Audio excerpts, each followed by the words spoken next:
Israel पर शनिवार को जो हमले हुए उसे मोसाद को, जो एक भ्रम है कि मोसाद जो है सबसे खुफिया ज़बरदस्त एजेंसी, आपने वो भी देखा होगा कि एक वेब सीरीज़ आई थी फौदा, उसमें ये बताया जा रहा है कि इजराइल की ऐसी सुरक्षा व्यवस्था है कि परिंदा भी पर ना मार पाए, और ऐसी खुफिया जानकारी वो घुस घुस के निकाल सकते हैं जो कि इस दुनिया में कहीं नहीं है। हो सकता है बहुत एडवांस हो, लेकिन वो यहाँ चूक गई। इजराइल की मोसाद ने ऐसे न जाने कितने कारनामे किए हैं जिससे उसने ये तमगा हासिल किया है कि वो सबसे एडवांस्ड है।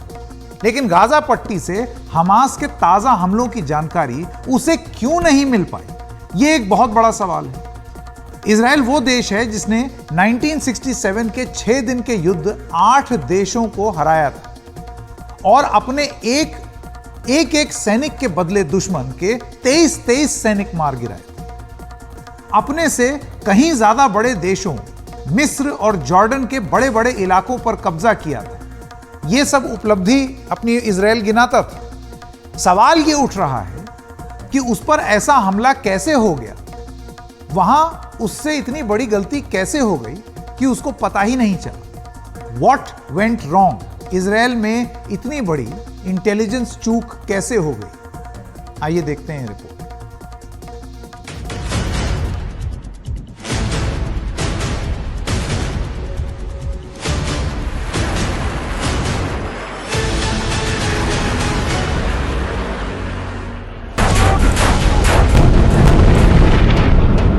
इस हमले को अब 72 घंटे से ज्यादा हो चुके हैं। अभी तक रहकर फिलिस्तीनी इस्लामाबादी समूह हमास इजराइल पर रॉकेटों, वाहनों, नावों और यहां तक कि पैराग्लाइडरों के जरिए हमले कर रहा है। सवाल कई उठ रहे हैं जिनके जवाब फिलहाल सब ढूंढ रहे हैं।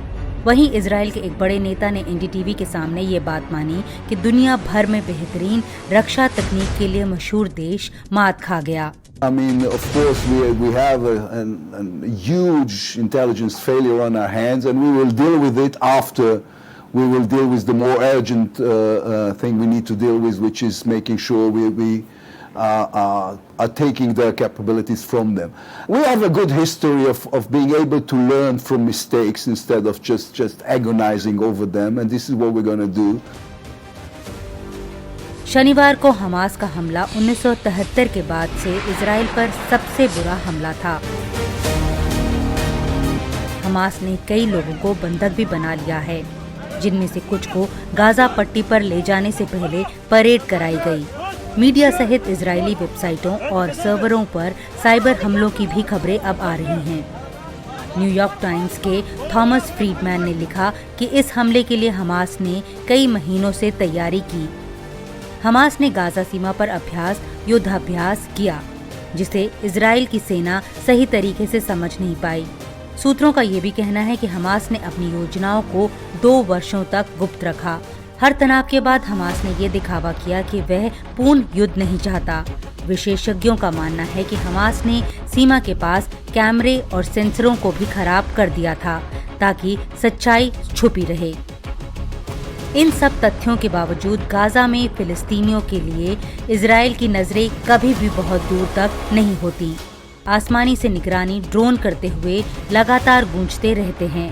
अत्यधिक सुरक्षित सीमा सुरक्षा कैमरों और सुरक्षा कर्मियों से भरी हुई है और खुफिया एजेंसियां गाजा से ढेर सारी सूचनाएं निकालने के लिए कई स्रोतों और साइबर क्षमताओं पर काम करती रहती है।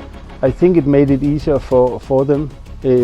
Because Israel during the last year, मुझे लगता है कि पिछले महीने या साल से ही वो लोग उस इलाके में अपने सैनिकों के साथ थे, क्योंकि उन्होंने वहाँ एक फेंस बना ली थी। शायद उनको ये लगा कि हमास उस फेंस को पार नहीं कर पाएगा।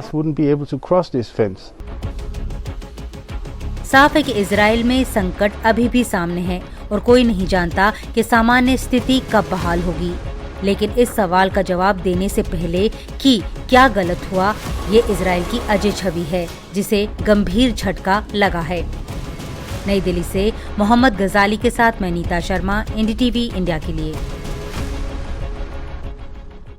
सामरिक मामलों के जानकार ब्रह्मचेलानी मानते हैं कि इजराइल पर इस हमले का हमास को कोई खास फायदा होने वाला नहीं।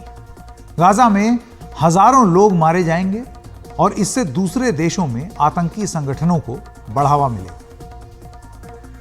जो कुछ हो रहा है इसका जो स्पिल ओवर इफेक्ट है वो कई देशों को इन्वॉल्व कर सकता है, जैसे ईरान को, कतर को, क्योंकि ये दोनों देश हमास को सपोर्ट कर रहे हैं।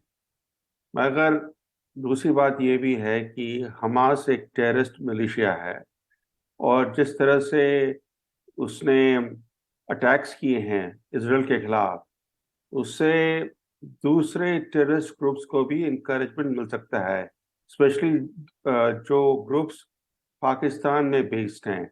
लश्कर-ए-तोयबा, जैश-ए-मोहम्मद जैसे groups Pakistan state sponsored groups हैं, तो इनको इनकरेजमेंट मिल सकता है कि भारत के खिलाफ कोई भयंकर अटैक करे। इसकी जो प्लानिंग है, इस प्लानिंग में इनकरेजमेंट मिल सकता है। जो कुछ हमास ने किया है इजराइल के खिलाफ, ये एक अनपैरेलल्ड ऑपरेशन है। इससे पहले इस तरह का कोई टेररिस्ट ऑपरेशन कोई भी ग्रुप ने नहीं किया है, तो ये बहुत ही यूनिक ऑपरेशन है।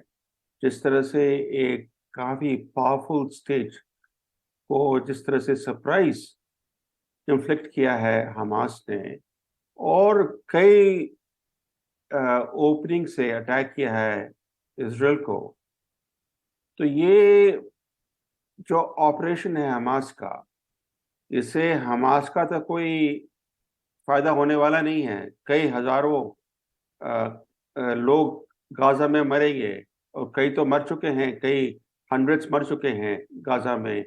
मगर जो दिखाया है हमास ने कि एक टेररिस्ट मिलिशिया एक काफ़ी पावरफुल स्टेट के खिलाफ लड़ सकता है, ये है मैसेज इस ऑपरेशन का। जिस तरह से तालिबान जो एक टेररिस्ट मिलिशिया है अफगानिस्तान में, उसने भी करीब 20 साल तक अमेरिका के साथ युद्ध किया था और युद्ध आखिर में जीता कौन? तालिबान जीता, अमेरिका हारा। तो जिस तरह से तालिबान सत्ता में आया 2 साल पहले, उससे हमास को इनकरेजमेंट मिला। अब जो हमास कर रहा है, इससे लश्कर-ए-तोयबा, जैश-ए-मोहम्मद और कई सारे ग्रुप्स को इनकरेजमेंट मिल सकता है।